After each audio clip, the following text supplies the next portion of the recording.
best marketing tagline in movie history might have been from the Ridley Scott film Alien. In space, no one can hear you scream. That phrase is true. And not only because of the distance from Earth, it has to do with how sound travels. You don't have sound in space because sound requires molecules. You have to be able to move the molecules with the sound waves, and without the molecules there, the sound just doesn't move. Space is silent because it's virtually empty, as few as 10 atoms in a cubic meter, compared to 10 trillion in our own atmosphere. And without that thick soup of atoms, sound just has no way to travel. But billions of years ago, it was a different story.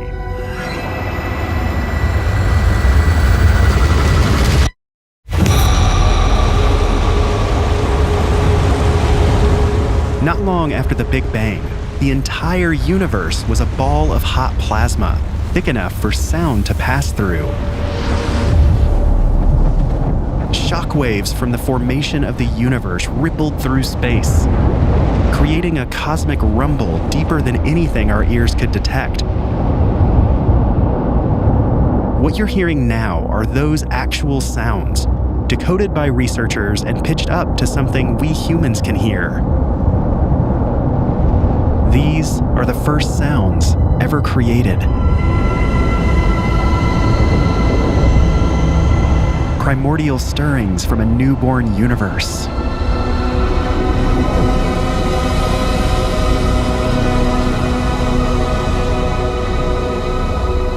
Today, space is a lot bigger, a lot emptier, and a lot quieter. But we should be grateful, because if sound did travel through space, we would all be bombarded by a constant deafening explosion. The roar of the sun.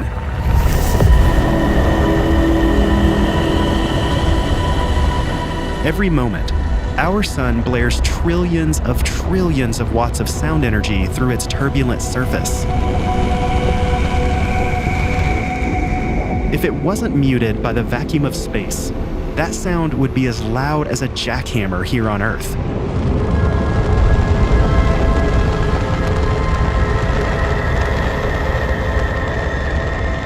Luckily for us, we have the void of space to protect us.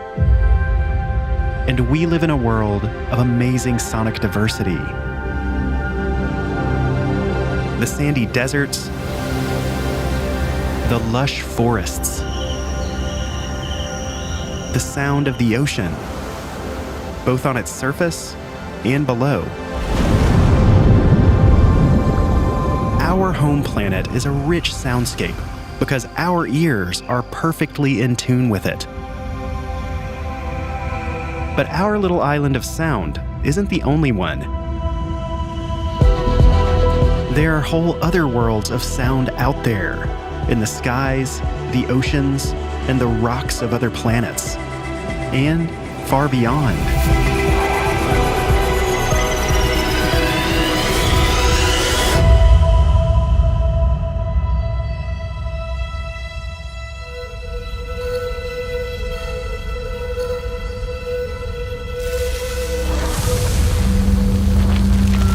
What is sound? It's the vibrations of molecules in the air. It's a pressure wave. Sound takes on many forms, but the kind that we're most familiar with is pressure waves moving through gas. Sound travels faster through lighter gases like helium, making our voices sound higher pitched.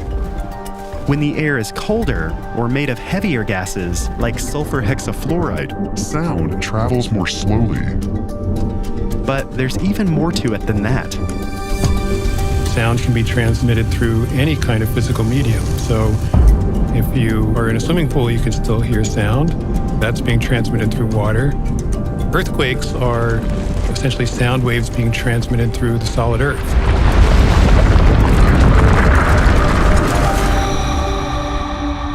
Our experience of sound here on Earth is only a sliver of what's possible.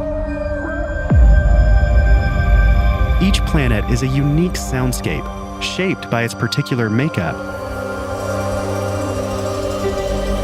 So let's go from planet to planet in our solar system to find out what the surface of each one would sound like to our ears.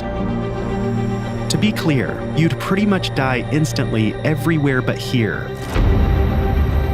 But we're going to pretend to have superhuman powers that will keep us alive. So with that disclaimer out of the way, let's start closest to the sun.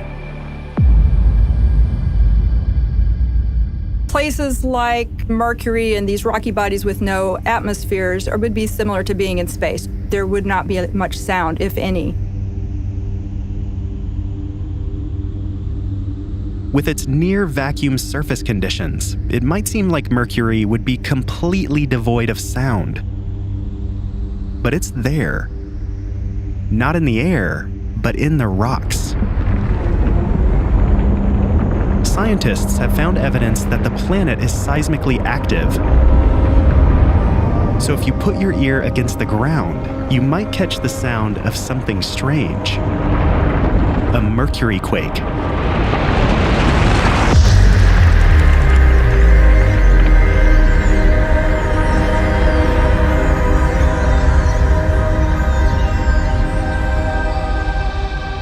Next up, Venus. Because you have this really dense atmosphere, much denser than Earth's, the sound would tend toward what things sound like when you're underwater. If you could imagine something in between air and water, that kind of density, you're running your hand through that and you would feel that.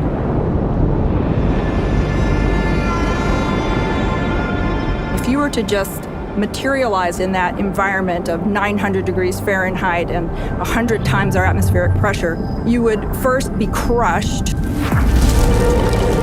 and then you would probably just burn up completely. One thing we do know about Venus is that it has lightning. So you might hear thunder. It turns out that Venus is one place we have real audio from. In the early 80s, the Soviet lander Venera 14 successfully landed on the surface. It survived for nearly an hour before shutting down. And during that time, it picked up these eerie sounds of the Venusian winds.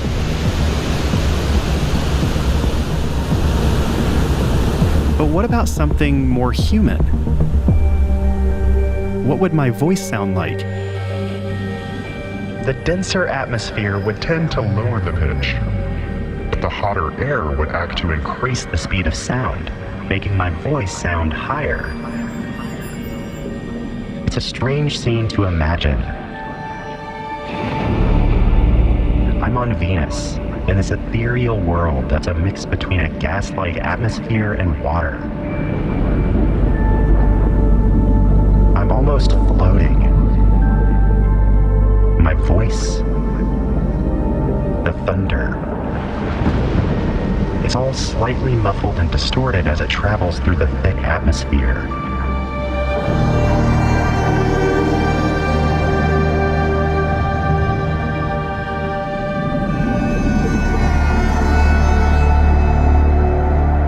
Our next stop is a polar opposite sonic environment.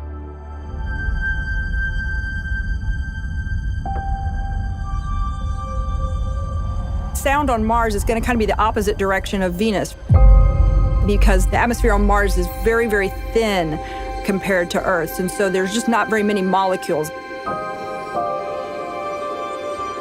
The wind speed can get very high as hurricane force at the surface sometimes. So imagine 100-mile-per-hour wind on Earth, you'd be almost blown off your feet. If you were standing on the surface there in Mars, you'd feel it, but it would feel like a gentle breeze here on the surface of Earth. You wouldn't necessarily hear the wind itself. You would hear the dust that's being picked up, and it would be banging against the faceplate of your spacesuit. we wouldn't hear too much. Maybe if you were scuffling along on the surface, you could maybe very faintly hear that sound as you were clawing at the ground.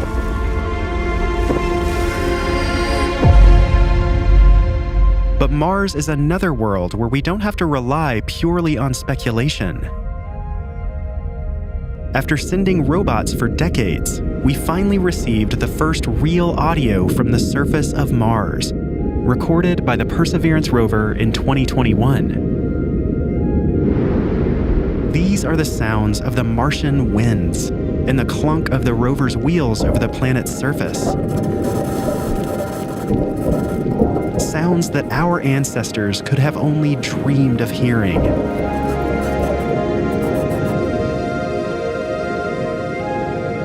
Wind and rocks are one thing, but what would our voices sound like? In this thin atmosphere, speech would sound quieter and wouldn't travel as far. And while the low-density air would usually make our voices sound higher, the colder temperatures would slow down the sound, and the pitch would balance out. The biggest change would come from the composition of the air. The atmosphere of Mars is mostly carbon dioxide, which absorbs high frequencies, so our voices would become muffled and distant. If our voices don't carry far, how about a piano?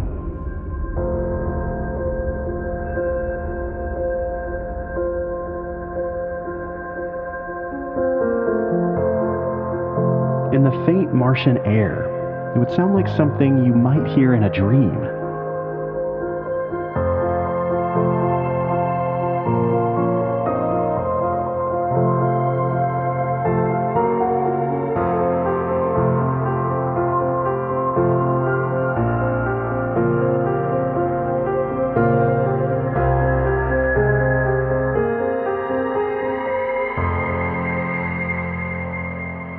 Let's continue on to the outer gas giants, starting with the biggest.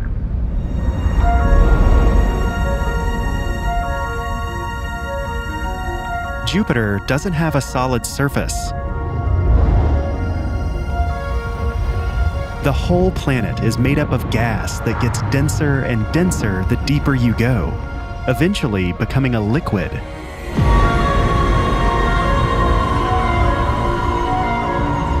The pressure and temperature variations are what cause those beautiful swirling bands.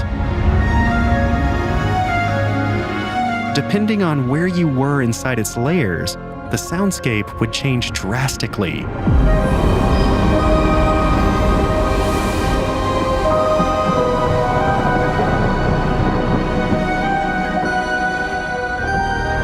The interesting thing on Jupiter is that the pressure and the temperatures where the cloud decks are actually not so inhospitable.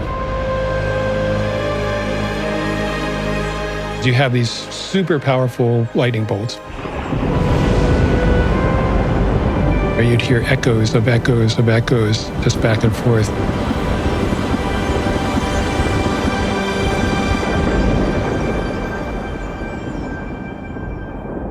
So what about the rest of the outer planets? Like Jupiter, Saturn, Uranus, and Neptune are mostly made of hydrogen and helium. Those two gases are lighter than Earth's atmosphere, so our voices would generally sound higher pitched. But each layer of each planet would provide its own unique sonic experience. Different worlds of sound. From inside the raging storms of Saturn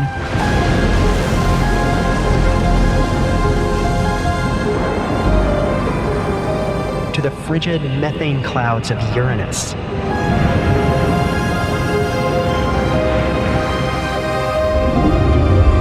To the murky depths of Neptune.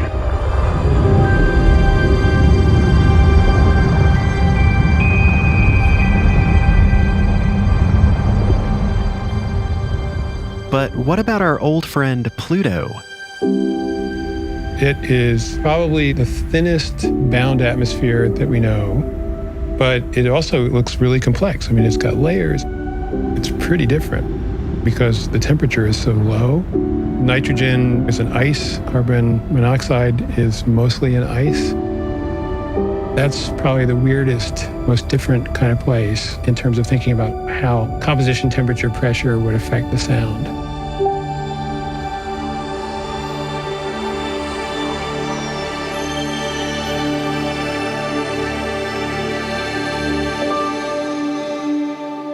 There's one more world worth a listen.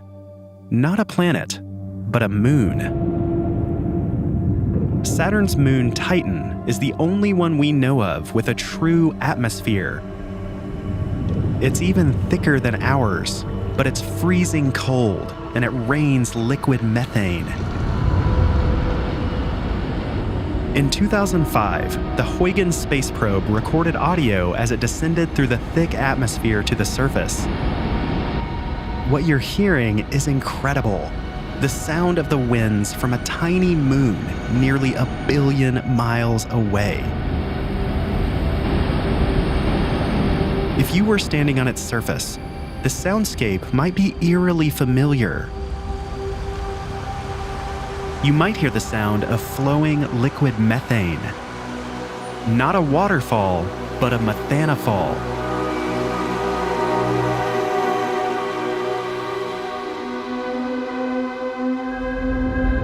When you think of space, it's mostly space, where there's no medium to transmit sound. And yet, it's perfect for light. Light fills the universe, but sound doesn't. The whole universe is connected by light. Light anywhere in the universe can travel to anywhere else in the universe. But with sound, you really are 1 trillion different islands of sound. We think of Earth as special because it can support life. But it goes much further than that. It's one of the true places in the universe where sound is abundant. And all of that sound has impacted life on an evolutionary level. If you look at life on Earth, being able to hear something seems to be a very big advantage, biologically, right? Because you can become aware of either predators or prey or food sources. So alien life in the universe would probably have an advantage to hear things also. In whatever planet or ocean or atmosphere they lived in. These aliens would probably perceive sound in a totally different way. A way that's in tune with their own environment. And perhaps hear completely different frequencies.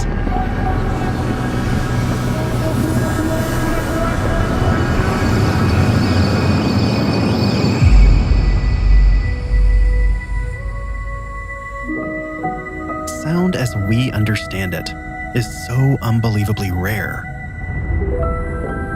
Yet, it's abundant right here, within this thin blanket of atmosphere. But if we travel straight up, it goes away very quickly.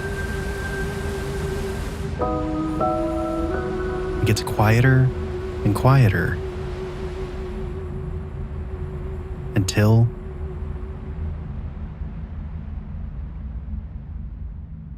it's gone.